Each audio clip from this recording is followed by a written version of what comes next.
Қолөнер десе ішкенасын жерге қоятын қыздардың арасында кейіпкеріміз Әлима да отыр. Ол да өзгелер сияқты өз ісіне бар зейінімен кірісіп кеткен.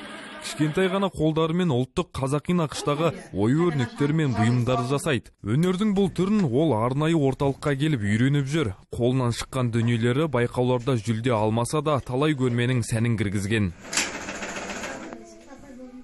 Молодец, тамаша. Тағы да бір жол жүрсек?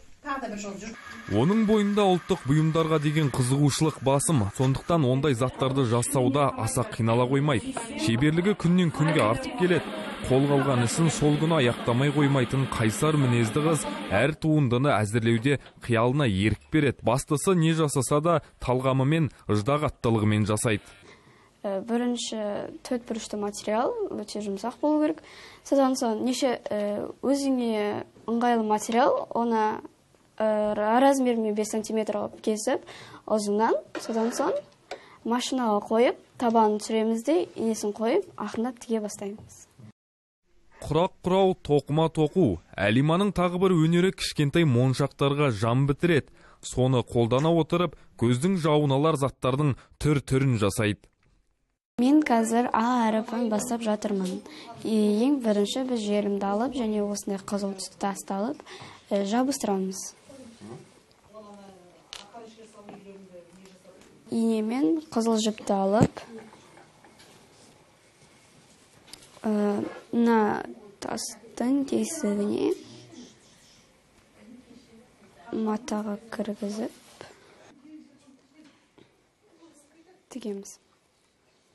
Шебер қыздың шеберлігінің артуына әрине ұстаздарының үлесі зор. Олар шәкірттің шабытына шабыт қосып, болашағынан үлкен үміт күтіп отыр. Алар асуы алда дейді. Әлима өзінің озат екендігін көрсетіп, А дегенде кішкентай машинкадан бастағанбыз. Кішкентай бір 10 жастағы балаларға, қазір одан ортаншы машинаға көшті. Енді бұдан үлкен профессиональный машинкамен тікісі келеді. Құраған құрақтары, тіккен киімі өте керемет. Болашақта дизайнер болсы келеді. Қазақи ұлттық киімдерді мына заманауи современный стиле шығарып, спортивный костюмдер, ер адамдардың пиджактарын тікісі келеді. Қатарластары смартфонға өстеніп, тиктокқа үңіліп жүрсе, біздің кейіпкер бос уақытын тігін машинасының алдында өткізеді. Болашақта дизайнер болуды армандайтын Әлима ұлттық қолөнерде өз атын қалдырғысы келеді. Алдағы уақытта жобада мен киім тігуді бастасам деп ойлаймын. Қандай киімдер тіккің келеді?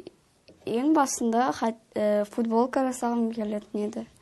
Ары қарай уже күрделі заттарым, костюм, спортивный киімдер дегенде жасағым келеді.